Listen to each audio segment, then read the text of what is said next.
des boîtes de Propecia a un traitement contre la calvitie qui entraîne des troubles de l'érection. Si pas prescrit pour la calvitie, le Propecia peut entraîner des troubles dépressifs. L'Agence du médicament a émis un bulletin d'information le 26 octobre. Pour les victimes, cette mise en garde des autorités est insuffisante. Dans un courrier consulté par 20 minutes, elle demande à la Direction générale de la santé de prendre des mesures pour que les risques de ce traitement soient mieux signalés. À chaque fois qu'un jeune homme se confie à elle, Sylvia Mathieu ne peut s'empêcher de penser à Phil, Romain, qui a mis fin à ses jours le 7 juin 2016 après des années de dépression. Comme lui, ils me disent qu'ils n'ont plus la pêche, qu'ils ont des troubles de la libido, qu'ils n'ont pas de copine. Comme lui, ces jeunes prennent du finastéride 1 mg, un médicament indiqué pour prévenir la chute des cheveux. Plus connu sous le nom de Propecia, ce produit du laboratoire Merck est, aujourd'hui, soupçonné d'entraîner des risques de dépression et des idées suicidaires.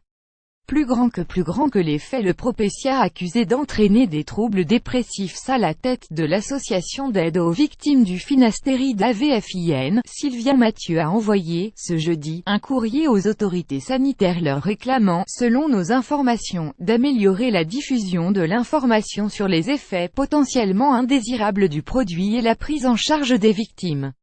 Il me semble que l'ensemble des problèmes en lien avec la molécule n'est pas suffisamment mis en avant, écrit-elle dans une lettre adressée à la Direction générale de la santé et que 20 minutes a pu consulter.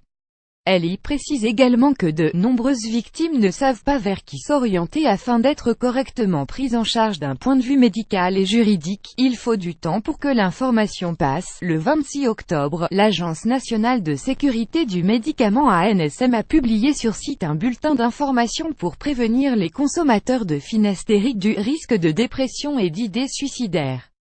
La mise en garde figure désormais sur les notices contenues dans les boîtes de médicaments et sur les résumés des caractéristiques du produit RCP diffusés aux médecins. Mais il y a encore d'anciennes boîtes sur le marché et il faut du temps pour que l'information passe, reconnaît l'ANSM.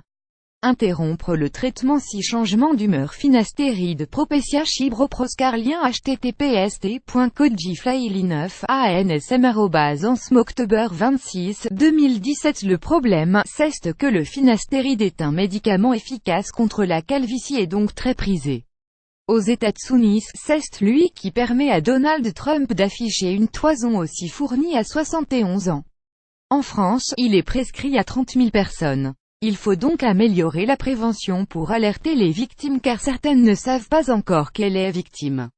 C'est à faillir qu'elles n'ont pas encore fait le lien entre leur état et le finastéride, insiste Charles-Joseph Houdin, l'avocat de l'AVFIN qui a déjà constitué une trentaine de dossiers de patients. Plus grand que portrait Charles-Joseph Houdin, l'avocat qui s'attaque au labo depuis 1999, 6 cas de dépression ou d'humeur dépressive déclarée. Sylvia Mathieu assure, elle, avoir reçu les témoignages de 189 jeunes hommes depuis la création de l'association, fin septembre. La plupart toujours sous traitement alors qu'ils souffrent, résume-t-elle.